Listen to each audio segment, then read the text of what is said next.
everybody, my name's Jess Metcalf and I'm the Equalities and Engagement Young People's Officer for the Council.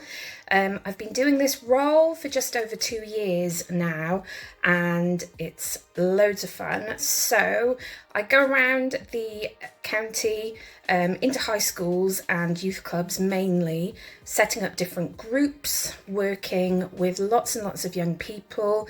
My work is mostly based around the 2010 Equalities Act. So I set up lots of LGBTQ plus groups. I've got an anti-racism group. I work alongside school councils and lots of different things like that. Throughout the year, you may see me popping into school, delivering workshops or assemblies.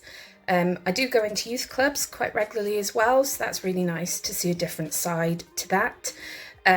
Something that I'm really enjoying working on at the moment, as it's June, it's Pride Month, so in a few of my high schools we're setting up rainbow paint colour runs, so we've got a couple of those coming up in the next couple of weeks.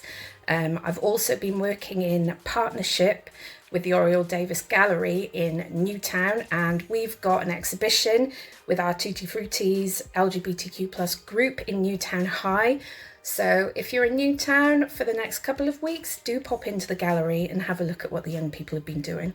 That's it. Thanks. Bye.